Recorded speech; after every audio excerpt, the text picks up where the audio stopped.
All right. So John Foley, thank you for that 20-pound donation. Says, Dillahunty seemed to try to avoid the burden of proof by equivocating on the meaning of atheist. He also seemed to not like Steve pointing this out. I think because he knew it would have repercussions in his public debates, and we've kind of yeah, talked but about Steve's that. brought the receipts with this paper. That's the whole Yeah, point. That's Yeah. why and they hate his guts. I'll tell you, Aron Rod told me specifically that if I was right, his entire life's work would be for naught. These are his words. He would basically, his entire life's work would be for nothing if I'm right. I'm like, I think it's a little hyperbolic. But Matt, like I said, I still know people that know them quite well. They have convinced me that they know that I'm correct on this.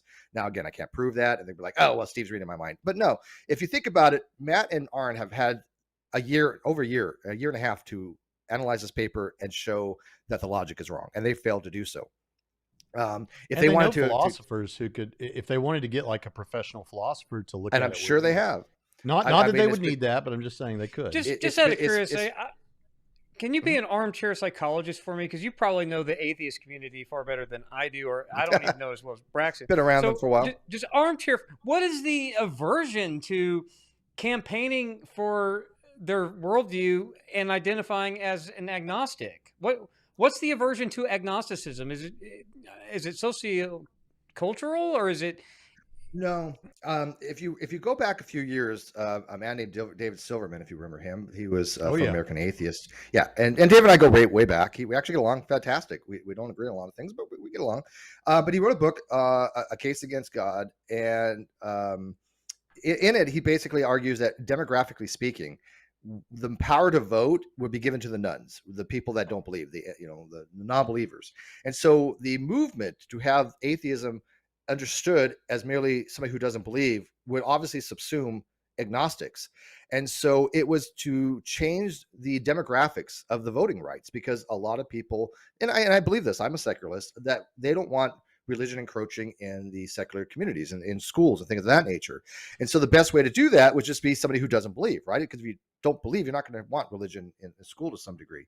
So that's what the reasoning why they wanted to have atheism such a push, as just merely anybody who doesn't believe. But then the agnostics like myself were like, no, that's dishonest. Look, if you wanted to change the way the landscape of political ideology goes, being dishonest is not the way to do that. Lying to your constituents is not the way to do that. I've always been against that. Yeah, why not? And I think Matt Dillahunty does that.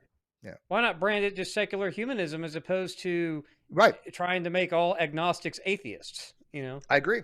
No, and there's many things in secular humanism that I agree with. Some things I don't. There's a philosophical movement versus the more I guess in real life movement. I mean, there's just the philosophy of secular humanism, and there's the activist branch of it. Right. I really the philosophy of secular humanism is really interesting. The activism, it depends. I've seen hit or miss.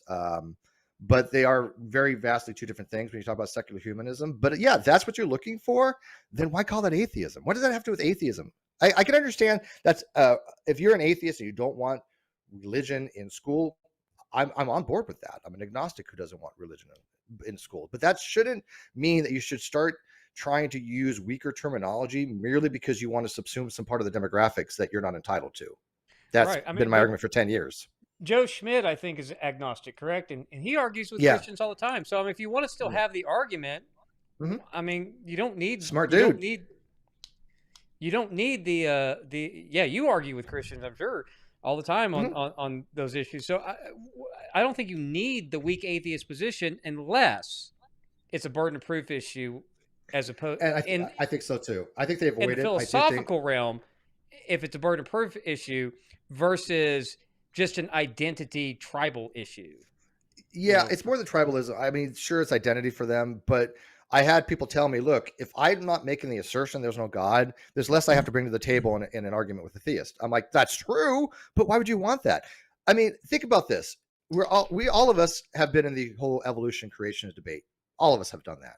When somebody says that the earth is 6,000 years old, we don't sit there and just go, I don't believe you. No, what we do is, hey, no, the earth is billions of years old. Here's the reasons why you're wrong, and try to convince them. I had one of my first debates, if not the first debate I ever had, was with a person who was a creationist, and it was on macroevolution. And by the time we got done with the debate, he started thinking to himself, and he left younger creationists because of that. And he wrote an article on Biologos, which I'm sure you're familiar with. Really? That a debate changed his mind. Yeah, if you look on called A Debate Changed My Mind on Biologos, a friend of mine, Wayne Fillmore, still a friend of mine to this day, left young Earth creationism because of that debate that we had, because I explained to him that macroevolution does exist. And so, is he still a Christian? He's still a Christian, but he's wavering on that now too. Now your paper, you put a footnote that you're not, you did in the paper itself, you don't go into any of these motivations. Why that label? Too broad. So that's out of it. It's but just one more statement or question about that though is, so if you're I merely lack a belief, kind of related to your paper in that you kind of coming off of Oppie with the idea of a weak theism, you mentioned that people like Dillahunty or Aron will in kind of in a less formal context, just riffing, will say, I don't believe a God exists or whatever. They'll make the positive atheist rhetoric, even if for the sake of debate, they would. So technically, and you know, there's plenty of people stark enough to do this. Technically, if we were to allow them to say, well, you said this in a, you know, off the cuff thing outside of a formal debate, but for the sake of formal debate, you're coming in as the weak eighth. Well, then I could, essentially, our Braxton could just be all day long. Yeah, of course we believe God exists. We're Christians, and then go to a debate on does God exist, and for the sake of debate, hold a weak theist position. If such thing, I think exist. You should. I really think you should try it. Look, if you're, again, for the sake of the debate, right? This is all arguendo. It doesn't mean you have to like push it, but you can go into a debate and say, okay, I'm not going to put forth the position there's a God. I'm not going to make that claim for the purpose of this debate. I'm just going to lack a belief that there is no God.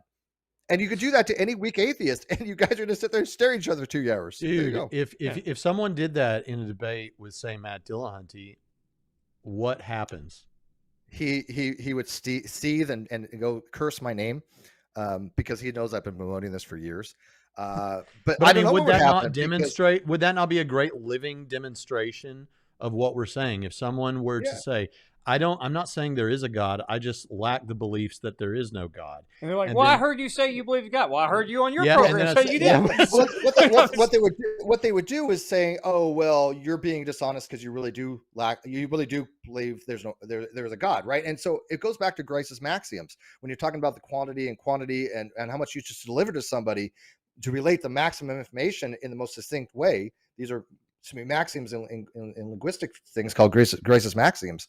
And if I just say to you, I lack a belief in something when I actually do have a positive belief, you're not relating the maximum amount of quality of your position to somebody. You're flaunting those maxioms. And there's sometimes to flaunt them, but in this particular case, it's not. You really should put forth your strongest position. Right? If you are a theist, you need to say there's a God. Let me explain why. Not, I merely lack a belief there isn't a God.